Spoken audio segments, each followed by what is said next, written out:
बेरोजगारी ना हो और जात पात का भी मसला ना हो, सब एक हो रहे हैं।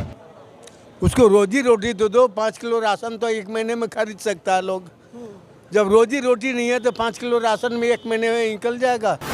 मेरे हिसाब से ये है कि एजुकेशन का लेवल बढ़ना चाहिए और मतलब ये है कि प्राइवेटाइजेशन कम हो के गवर्नमेंट की सहभागिता होनी चाहिए जो भी रोजगार देने के लिए। जैसे में देखिए बहुत सारे डिसीजन ऐसे ऐसे लिए गए हैं पिछले 8-9 सालों में, चाहे वो 370 का मामला हो, तो इससे लोगों में कहीं ना कहीं विश्वास बढ़ा है बीजेपी के ऊपर। कल जो मुद्दे होते हैं चुनाव में बेसिकली वो हिंदू मुस्लिम में कन्वर्ट हो जाता है। जो मेन मुद्दे होने चाहिए, शिक्षा, क्या कहते हैं, बेरोजगारी, वो तो पता नहीं दूर ही हट जाते हैं। बेरोजगारी था, भूखमरी था, अन्य देशों में है, लेकिन हमारे यहाँ प्रधानमंत्री मोदी के कारण 90% लोगों को भूखमरी दूर कर दिया गया है। केंद्र सरकार को लेके बात करूं तो मुद्दे उतने विशेष नहीं है, क्योंकि मोदी जी के आने से देश में हर वर्ग को एक काम मिला है। मोदी जी ने बोला था भैया पकोड़े बेचो, छानो, खाओ, ठीक है। हमारे लिए क्या सोच रहे, कुछ नहीं सोच रहे। दोस्तों नमस्कार, मैं शिव और आप देख रहे हैं JK 24/7 न्यूज़ का डिजिटल प्लेटफॉर्म। सियासी बयानबाजी को देखकर ऐसा लगता है कि 2024 का चुनाव अभी दूर नहीं है, क्योंकि शंखनाद एक तरीके से हो चुकी है। चाहे बीजेपी हो, चाहे कांग्रेस हो या दूसरी पार्टियां हो, वो अभी से 2024 की लड़ाई शुरू कर दी है। लेकिन जहां विपक्ष एकजुट होने की कोशिश कर रहा था, लेकिन शरद पवार ने उसके पहले एक बड़ा झटका दिया है। उन्होंने कहा है कि अडानी मुद्दे में जो JPSC गठन की मांग है ये अनुचित है। तो ऐसे में सवाल ये है कि क्या विपक्ष जो है वो पहले से जो उसका सपना था कि हम एकजुट होंगे और बीजेपी से टकराएंगे, वो चूर हो गया है। शरद पवार ने कहा कि अडानी जो है ये इस मुद्दे से अच्छा महंगाई और बेरोजगारी को उठाया जाए। तो सवाल यही कि 2024 के चुनाव में मुद्दा क्या होने वाला है। तो हम आम जनता से बात करेंगे कि आखिर वो 2024 को लेकर क्या सोचते हैं। क्या नाम है आपका? मेरा नाम सुमन मिश्रा। क्या लगता है 2024 में क्या मुद्दा होना चाहिए? जैसे कि अडानी विपक्ष तो मेहनत कर रहे हैं, अब देखो सक्सेस होना मुश्किल लग रहा है। जो जिसकी गवर्नमेंट है उन्हीं की होनी। क्यों लगता है कि मुश्किल? अब जो चल रहे हैं उन्हीं के ज़्यादातर वोटर हैं, वो भी है। अगर आज चुनाव हो तो आप किस मुद्दे पर वोट डालेंगे? हम तो मोदी पे जा रहे हैं, बीजेपी। मुद्दा क्या होगा? मतलब अगर बीजेपी पे आप वोट कर रहे हैं तो क्यों कर रहे हैं? वो है सक्सेस है, बड़े काम में है। जैसे बहुत तरह की बातें हैं इसमें। जैसे कुछ तो होगा ना कि जैसे पॉपुलरिटी मोदी की ज़्यादा है। और अगर ये विपक्ष जो एकजुट होने की कोशिश कर रहा है, अगर ये एकजुट हो जाता है तो सामने मोदी की टक्कर दे पाएंगे?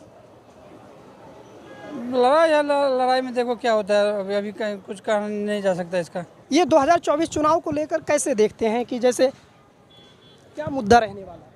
हमारे हिसाब से तो अच्छा आना चाहिए, अच्छी सरकार होनी चाहिए। तो अच्छी सरकार कौन है? अब ये तो वक्त बताएगा किसके लिए वो सरकार क्या कर रही है, लोगों को आगे बढ़ाने का काम।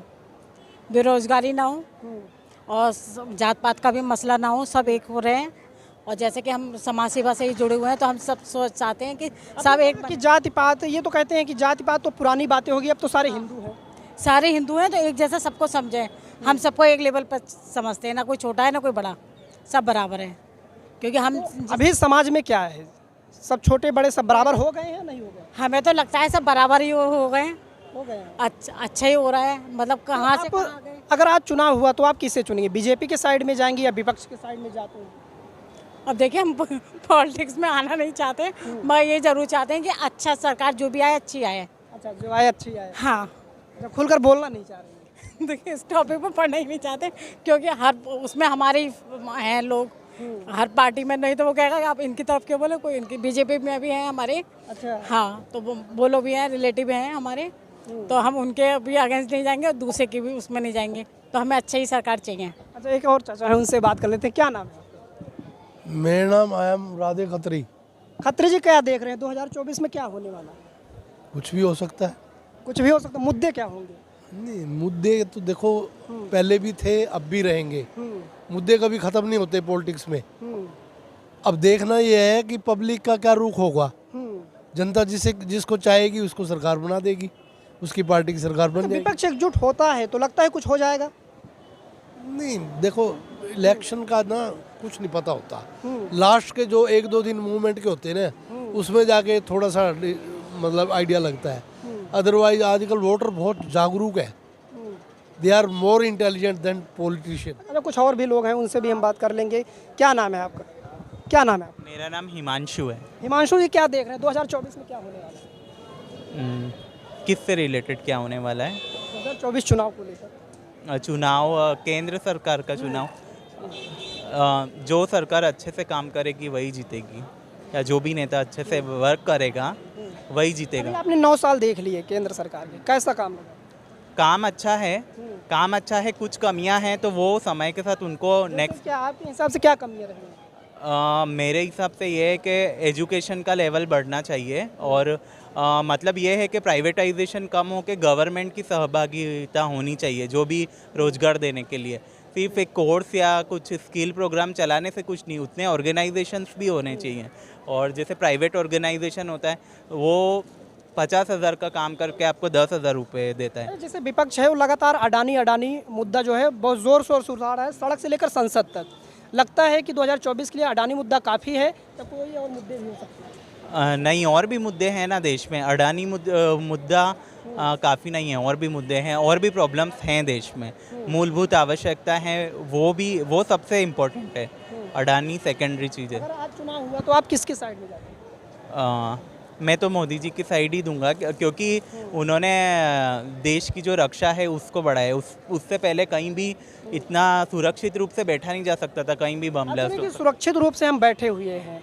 विपक्ष कहता है कि मोदी राज में जो है चाइना ने घुसकर हमारी ज़मीन पर उसने घर बना लिया। वो तो उस टाइम पर भी हुआ था ना, जब हमारे देश में कांग्रेस की सरकार थी तब भी तो हमारे देश में कितने चाइना ने आक्रमण किया था, पाकिस्तान ने किया था। हमारी चाइना और पाकिस्तान को जो ज़मीन गई है वो उस टाइम पे भी गई थी। तो ऐसा तो नहीं कह सकते हैं कि हम किसी भी पर्टिकुलर सरकार को। अच्छा, कुछ और भी लोग हैं, उनसे भी बात कर लेते हैं। क्या नाम है आपका? रवि नाम हुआ। कैसे देख रहे हैं 2024 में क्या होने वाला है? 24 में देखिए अभी तो रहेंगे बीजेपी ही। क्यों लगता है कि बीजेपी रहेगी? इसीलिए कि बीजेपी ने जो जितने भी प्रोसेस सारे जो पहले के गवर्नमेंट जो लटका के रखते थे वो सारे प्रोसेस को फास्ट। जैसे क्या? जैसे में देखिए बहुत सारे डिसीजन ऐसे लिए गए हैं पिछले 8-9 सालों में, चाहे वो 370 का मामला हो, तो इससे लोगों में कहीं ना कहीं विश्वास बढ़ा है बीजेपी के ऊपर, और इस कारण से बीजेपी अभी लंबा समय तक चलेगी, इसमें कोई डाउट। जोर शोर से राहुल गांधी वो आवाज़ उठा रहे हैं, क्या देखते अरे हैं? देखिए राहुल गांधी क्या है, कांग्रेस पार्टी, असल बात है बीजेपी को कभी चैलेंज कर ही नहीं सकती। वो भले ही घूम लें या कुछ भी कर लें, वो कांग्रेस पार्टी अब आने वाली ही नहीं। आरोप तो ये है ना कि बीजेपी डर गई है राहुल गांधी की चेहरे नहीं, डर नहीं गई है। ये कैसे राहुल गांधी से डर नहीं गई है, वो सिर्फ वो पॉलिटिकल से प्रोपेगेंडा ऐसा फैलाया जाता है कि डर गई है, लेकिन वैसे कुछ नहीं। है आपका? मेरा नाम धनंजय शर्मा है, पटना। शर्मा जी, कैसे देख रहे हैं 2024 में क्या होने वाला है, मुद्दे क्या होने चाहिए? 2024 का चुनाव तो मुद्दा उसमें यही है कि रोजगार और लोकतंत्र में जो है युवाओं को उत्साह दोनों है। अभी देखिए बेरोजगारी था, भूखमरी था, अन्य देशों में है, लेकिन हमारे यहाँ प्रधानमंत्री मोदी के कारण 90% लोगों को भूखमरी दूर कर दिया गया। अभी यहाँ पे देखिए फ्री में भोजन, वस्त्र, आवास, बहुत जगह आवास का भी व्यवस्था बहुत लोग गरीब लोगों को कराया गया, फ्री में भोजन दिया जा रहा है। उसके बाद में उन लोगों को जो झुग्गी झोपड़ी में है उनको पुनर्वास कराया जा रहा है। तो ये सब मायने रखता है लोकतंत्र। मेरा नाम रोहित सिंह। रोहित सिंह, कैसे देखते हैं आप किस चीज़ को? 2024 में क्या होने वाले हैं, क्या मुद्दे रहेंगे 2024 के लिए? 2024 में एक तो बेरोजगारी एक बहुत बड़ा मुद्दा रहेगा, ऊपर से फिर जो धर्म की राजनीति होती है उससे ऊपर एक राजनीति होगी, और एज ए टैक्स पेयर मैं चाहता हूँ कि कौन से धर्म की राजनीति की बात की आपने? मतलब धर्म की राजनीति की आजकल जो मुद्दे होते हैं चुनाव में बेसिकली वो हिंदू मुस्लिम में कन्वर्ट होता है। जो मेन मुद्दे होने चाहिए, शिक्षा, क्या कहते हैं, बेरोजगारी, वो तो पता नहीं दूर ही हट जाते हैं। बेसिक जो मेन चीज़ कन्वर्सेशन 2024 से पहले देख लिया जाए कि अगर कुछ चुनावों को देख लिया जाए तो लगता है कि महंगाई, बेरोजगारी जैसे मुद्दे पर वोट पड़ते हैं। या ऑफ कोर्स मतलब अगर आप मोदी गवर्नमेंट से पहले की बात करोगे तो लोग बेसिकली महंगाई, बेरोजगारी इन पर वोट करते थे। बट अब नाउ क्या हो गया है कि जब मेन मुद्दे, जब वोटिंग का टाइम आता है तो उनके मुद्दे ही बदल जाते हैं, हिंदू मुस्लिम हो जाते हैं, नहीं तो फिर जो मेन चीज़ होनी चाहिए उससे तो लोग भटक ही जाते हैं। तो मुझे ऐसा लगता है कि ये इन मुद्दों को छोड़ के हमें जो मेन फैक्टर हैं, बेरोजगारी हो गया, महंगाई हो गया, इन पे हमें डिस्कशन करनी चाहिए और इन पे हमें वो करना चाहिए।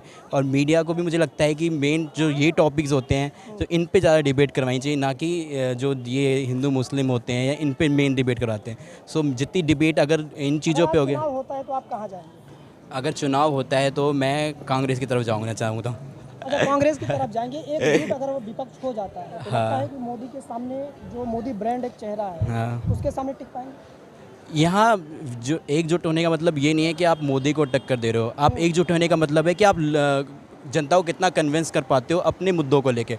यहाँ सिर्फ ये मुद्दा नहीं होना चाहिए विपक्ष का कि वो सिर्फ उनको सिर्फ मोदी से लड़ना है। अडानी मुद्दा जो है ये सड़क से लेकर संसद तक चल रहा है। लगता है कि 2024 के लिए ये सिर्फ अडानी मुद्दा काफ़ी है या कोई और मुद्दे हो सकते हैं?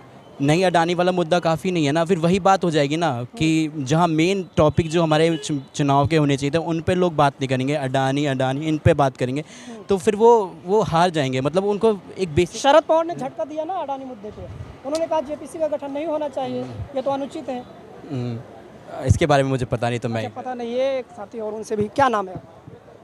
रवि सोनवानी। कैसे देख रहे हैं 2024 में क्या मुद्दे होने चाहिए? केंद्र सरकार को लेके बात करूं तो मुद्दे उतने विशेष नहीं हैं, क्योंकि मोदी जी के आने से देश में हर वर्ग को एक काम मिला है, हर वर्ग को विकास मिला है। सबका साथ सबका विकास लेकर मोदी जी चल रहे हैं, अच्छा काम कर रहे हैं। ये जो विपक्ष कहता है कि सबका साथ सबके विकास की बात करते हैं, लेकिन समाज को बांट दिया है हिंदू मुसलमान में, जाति धर्मों में। मैं उस विपक्ष से ये बात पूछना चाहता हूँ, उज्ज्वला गैस देते समय मोदी जी तो नहीं सोचते कि मुस्लिम के घर जा रहा है, कि हिंदू के घर जा रहा है, कि सिख के घर जा रहा है। अच्छा, उज्ज्वला योजना की आपने बात की। ये कहते हैं कि जो गैस सिलेंडर 400 रुपये मिलता था वो आज 1100-1200 रुपये मिल रहे हैं। हम वो सवाल पूछ रहे हैं जो महंगाई की मार सब वर्ग झेल रहा है, चाहे मध्य वर्ग हो, सामान्य वर्ग हो, चाहे नीचे का वर्ग हो, मगर महंगाई भी उस स्तर पर नहीं। 2024 में टक्कर होगी अगर पूरा विपक्ष इकट्ठा हो जाता है तो? कोई टक्कर नहीं होगी। पूरा विपक्ष आज की डेट में भी इकट्ठे नहीं हो पाया है। हर आदमी एकला चलना चाहता है। चाहे ममता दीदी की बात करें वो एकला चलना चाहती, चाहे राहुल गांधी जी की बात करें वो एकला चलना चाहते हैं। कोशिश तो कर रहे हैं। कोशिश में कुछ नहीं होने वाला। एक ही है, वन मैन आर्मी बना हुआ है मोदी जी, और मुझे पूर्ण विश्वास है कि 2024 में पुनः वो आएंगी। देश बर्बाद हो रहा है भैया। बर्बाद हो रहा है? क्यों बर्बाद हो रहा है? अरे भैया बहुत सी बातें हैं। जैसे क्या बातें बताओ? जैसे कि गरीब आदमी, हम 12वीं पास कर रखे हैं, ना नौकरी मिल रहा है, ठीक है, बिलदारी कर रहे हैं 400-500 रुपया में। मोदी जी ने बोला था भैया पकोड़े बेचो, छानो खाओ, ठीक है। हमारे लिए क्या सोच रहे? कुछ नहीं सोच रहे। और बताइए आप, आपके मुद्दे क्या रहेंगे अगर वोट करते हैं 2024 में? तो क्या सोच कर वोट करेंगे? भैया हमारे कॉलोनी में पानी नहीं आ रही, सड़कें ठीक नहीं है, ठीक है। अब देखिए कनॉट प्लेस कितना अच्छा है, कितना सुंदर है, पर कनॉट प्लेस में सब घूमने के लिए आते हैं, जहाँ बंदे रहते हैं नाली अभी जाम पड़ा हुआ है, कूड़ा हमारे घर के पीछे फेंका जा रहा है, ये सब कुछ ऐसे बहुत सी बातें हैं, ठीक है ना। रोड करेंगे कुछ हुआ नहीं, जो है गरीब और गरीब हो रहा है। ये कह रहे हैं कि हम राशन दे दिए हैं, सड़कें दुरुस्त कर दिए हैं, शौचालय बना दिए हैं, लोगों को मकान दे दिए हैं।